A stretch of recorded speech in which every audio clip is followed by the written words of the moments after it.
the data in a moment, because I counted my posted videos, like the ones I published, against my mapped out days. Somewhere along the way, I skipped a day. Not sure how or why or who or what, but today is supposed to be technically day 35, and yesterday was day 33. I don't know which one of the days between the last 30 days was skipped. So I'm just gonna go post 2 today to match up to 35 so that tomorrow will be 36 and so forth and so on.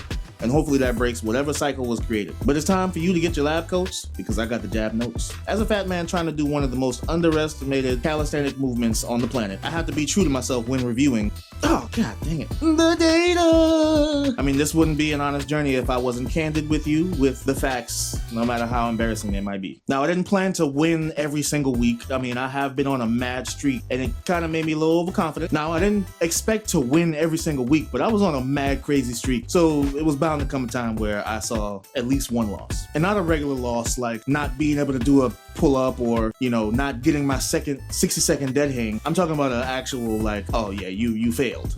You took a few steps back. I managed to gain 5 pounds this week. I'm not so sad about it, but again, I saw it coming. Eventually you just hit a point where, okay, where not being perfect isn't enough to see progress, right? I thought I would hit that point a little later, but I think I gotta get close to perfect in order to continue seeing great progress like I've been seeing so far. So some adjustments have to be made, but before we get into that, I want to talk about 2 possible reasons why I gained weight. First reason is probably more of an excuse when coupled with that second reason, but it's very real, and it's your water retention while you're lifting weights. If you've taken a long break or this is your first time lifting, you're gonna gain weight, and it won't all be muscle in the beginning, right? In fact, it won't be any muscle in the beginning, because what you're doing in the gym is tearing down those muscle fibers. You're tearing down the tissue, and your body, right? Your body in reaction goes to recover and try to retain what's lost, or recover what's lost. And it does that by, of course, tapping into those amino acids and the proteins that you eat, but then also using the water that you drink to send straight to those tears and hydrate it and get it back to normal. And during this process, your body knows it needs the water. So instead of letting the water go straight through your body through its normal way, it takes a lot of it and holds on to some of it for this process, the anabolic process. And so for me, right, I have been on a long break before this journey started. I went and increased my resistance training by almost 10-fold, especially compared to last time I was in the gym. And so as far as weight goes, now I'll talk about my resistance progress eventually, because it's not all losses today. I actually have another big win. But as far as weight gain and weight loss, I promise you that there's a point of diminishing returns when you're trying to see fast and rapid weight loss, which is why people discourage you from going for it, because they know that once you start losing the weight or once you start lifting weights, that happens.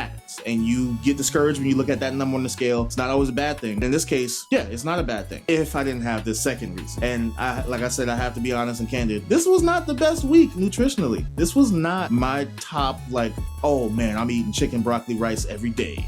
6 days a week, and I only get 1 cheat meal, and I can only go 200 calories over my, like, okay, this week was pretty much the worst week I've had in a very long time. And as far as like this entire challenge goes, it shouldn't have been that bad this last week. Now, last week we had that, not snowstorm, but it was like a snowstorm wannabe. It was trying to be a snowstorm in the south, and it didn't quite make it. I mean, we had some snow that stuck in certain places, but it was enough to make our job scared and keep us home so that they don't be liable for us getting in some accident trying to make it to work. So I worked from home all last week except Friday, and stores were packed and stuff, so I didn't go in stores much. We ate out a couple times. I had food to cook, and I had some factory meals come get mailed and I forgot to cancel. And so, we had food, but I don't know, it was just a weird week. And then another bad thing I did too, I got hooked on these Reese's sticks. Apparently they've been out for a long time. They kind of taste like Nutty Buddies. Is it Nutter Butters or Nutty Buddies, whatever it's called? Bro, they kind of delicious, but it's terrible. It's terrible. The stuff in there is made to make you hooked, and I got hooked, and I had it about like 3 times this week. Oh man. And then it was the king size. So no excuse. I made a bad choice. That's why I said it's a mixture. The water retention is a real thing, right? But then that stacked on a bad nutrition, you can't run from that. And I made a goal to lose 3 pounds this week, and that failed. Obviously, I'm net -8 on that if that's the case. And so, but anyway, not to ramble on too much about the weight stuff, but I just wanted to be like true and candid about what happened on my weight loss this week. It was buns, not good at all.